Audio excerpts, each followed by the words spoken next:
time. I have dealt with the Syrian issue for the entire length of time that I've been in Congress, even when very few people were talking about Syria. But now, these past years, it's just impossible.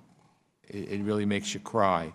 Hundreds of thousands of innocents murdered at the hands of a brutal dictator, a butcher, Bashar al-Assad. Barrel bombs and chemical weapons used against civilians. We've seen the images of his cruelty on shocking display here, right in this room, when we hosted Caesar, the military photographer who defected to show the world the barbarity of the regime. Millions upon millions more driven from their homes, a massive humanitarian crisis, and from the outside, a collective failure of global leadership to put a stop to the violence year after year after year. It breaks my heart, and it's a failure of leadership in this country as well as around the world. Anyone who's followed our work knows that Syria isn't a new topic for the Foreign Affairs Committee or for myself. More than 15 years ago, I authored the Syria Accountability Act to push back against the Syrian government's presence in Lebanon and crack down on a range of other harmful activities.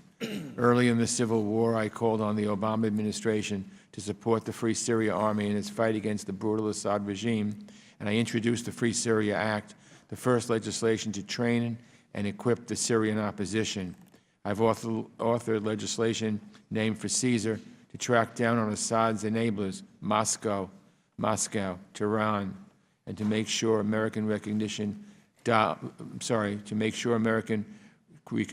dollars don't ultimately end up in the regime's hands. So I bring some experience to the issue when I say how deeply I am concerned by the Trump administration's policy, scattershot policy, towards this war-torn country. Now, the previous administration didn't do anything either, so it's just a matter of nobody's doing the right thing as far as I'm concerned. And this is one of the reasons why we got ourselves into the mess we're in. I remain particularly baffled by the precipitous withdrawal that President Trump announced late last year that would have been an utter disaster. It would have emboldened Assad, Russia, and Iran. It would have given them a license to run roughshod over the country and an unimaginable cost of innocent life. It would have signaled to the world that the United States was withdrawing from one of the most serious hotspots and leaving our partners and allies twisting in the wind.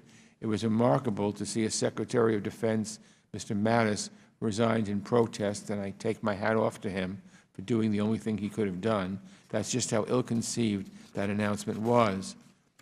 Though the administration swiftly went into damage control and walked back the announcement, damage had already been done. Well, what does it say about our credibility on the global stage? What sort of signal do our friends take from this whipsawed foreign policy or our adversaries? It's a mess. And I worry the administration may now be compounding that mess by signaling to Turkey that they can wade further into the fray. We have all these reports that President Trump changed his position on Syria and said that the United States would leave after he had an extensive conversation with Mr. Erdogan of Turkey. If that is true, and that is the case, it's really a big mistake. Turkey has been playing a destabilizing role with its campaign against our allies, the Kurds, in northeast Syria. Following the President's recent call with President Erdogan, another strongman of whom President Trump seems strangely enamored, Turkey seems emboldened. We need a serious policy that pushes for a stop to the violence and a start to a political resolution. Otherwise, this cycle of carnage and death is simply going to repeat again and again and again. I've had a friend send me recent emails and other things showing me what's been happening just this week with the barbarity in parts of Syria. And the world just looks the other way and talks and talks and talks. And meanwhile, civilians are being murdered one by one or 10 by 10. It hasn't stopped, and it just breaks my heart.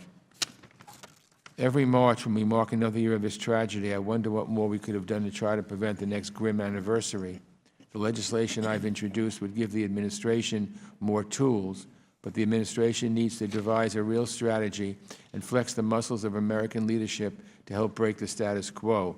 Again, I'm glad we have the administration's senior official on this situation with us today. As I said before, he has a long and distinguished record of which I certainly approve and certainly have worked with him and know how smart he is. So I look forward to hearing your testimony. But first, let me recognize our ranking member, Mr. McCall of Texas. Thank you, Mr. Chairman.